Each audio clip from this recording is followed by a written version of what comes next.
अस्सलाम वालेकुम। Mathematics class 9 science group multiplication of matrices exercise 1.4 question number 1। Question number 1 में हमें ये देखना है कि दिए गए मैट्रिसेस जो हैं वो मल्टीप्लिकेशन के लिए कंफर्मेबल हैं या नहीं।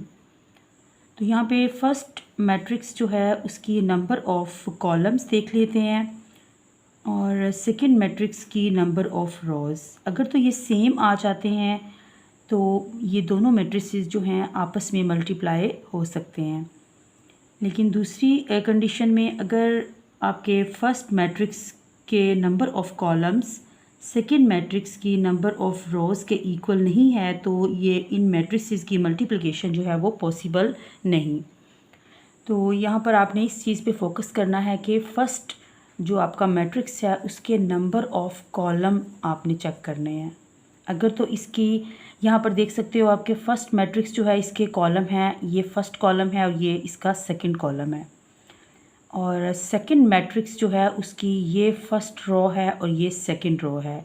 तो 2 कॉलम्स फर्स्ट मैट्रिक्स के 2 कॉलम्स हैं और सेकंड मैट्रिक्स की 2 रोज़ हैं। तो इस तरह फर्स्ट मैट्रिक्स के कॉलम्स और सेकंड मैट्रिक्स की रोज़ इक्वल हैं, इनकी तादाद इक्वल है तो इन दोनों मैट्रिसेस को आपस में इनकी मल्टीप्लिकेशन जो है वो की जा सकती है। यहाँ पर नीचे देख लेते हैं। इधर देखिए फर्स्ट मैट्रिक्स जो है उसका एक ही कॉलम है जबकि सेकंड मैट्रिक्स जो है उसकी 2 रोज़ हैं। तो ये number of column of first matrix is not equal to the number of rows of second matrix, so here multiplication is not possible। अब हम क्वेश्चन नंबर 4 की तरफ चलते हैं जहाँ पे हमें ये स्टेटमेंट दी गई है फाइंड द प्रोडक्ट और मल्टीप्लाई द फॉलोइंग। तो अगर प्रोडक्ट लिखा जाए तो प्रोडक्ट और मल्टीप्लाई दोनों की सेम सेंस हैं। तो इन मैट्रिसेस की आपस में मल्टीप्लिकेशन को देख लेते हैं। फर्स्ट मैट्रिक्स, एक और बात मैं बताती चलूँ यहाँ पर कि जब आपको फाइंड करना हो ए बी मैट्रिसेस, एक मैट्रिक्स ए हो और दूसरा मैट्रिक्स बी हो और इनकी आपस में आपने ए बी फाइंड करना है तो आपने मैट्रिक्स ए को पहले लिखना है, उसको फर्स्ट मैट्रिक्स कंसीडर किया जाएगा और मैट्रिक्स बी जो है उसे बाद में लिखा जाएगा। लेकिन अगर आप इसको बी ए लिख देते हो, बी के मैट्रिक्स को पहले लिख लेते हो ए के मैट्रिक्स को बाद में, तो फिर ये आपकी गलती हो जाती है। तो ख्याल रहे कि फर्स्ट मैट्रिक्स जो है उसको पहले लिखना है आपने, मींस के ए बी अगर फाइंड कर रहे हो आप तो मैट्रिक्स ए को आपने फर्स्ट मैट्रिक्स लिखना है, पहले लिखना है और बी को बाद में लिखना है। तो अब हम इनकी मल्टीप्लिकेशन स्टार्ट करते हैं। यहाँ पर देख सकते हो आपके इनकी मल्टीप्लिकेशन का बहुत सिंपल वे है। अगर आप देखें तो फर्स्ट रो, जब इनकी पॉसिबिलिटी आपने चेक करनी होती है कि मल्टीप्लिकेशन पॉसिबल है या नहीं, तो आपका फोकस जो है वो फर्स्ट मैट्रिक्स के कॉलम्स पे होता है और सेकंड मैट्रिक्स की रोज़ को देखा जाता है। लेकिन जब आप प्रोसेस स्टार्ट करते हो मल्टीप्लिकेशन का तो उस वक्त आपको फर्स्ट मैट्रिक्स की फ़र्स्ट रो से स्टार्ट करना होता है। जैसे कि first row first column, first matrix की फ़र्स्ट रो और सेकंड मैट्रिक्स का कॉलम लिया जाता है। First row first column space first row second column. इसी तरह से नीचे आ जाते हैं। फिर second row first column, second row second column और उसकी एंट्रीज आप इस तरफ लिखते हो। फिर लास्ट पे आ जाते हैं, लास्ट रो फर्स्ट कॉलम, उसको आपने इधर लिखा स्पेस और लास्ट रो लास्ट कॉलम, तो आपने उसकी एंट्रीज यहाँ पे लिख दी। इसको सिंपल वे में यहाँ पर लिख दिया गया है। अगर आप इसको लर्न करना चाहें, first row first column, first row second column, second row first column, second row second column और इसी तरह से ऑनवर्ड आप इसको लर्न कर सकते हो। अगर आपको ये मुश्किल लगता है तो कोई मसला नहीं, आप इस पैटर्न को भी फॉलो कर सकते हो।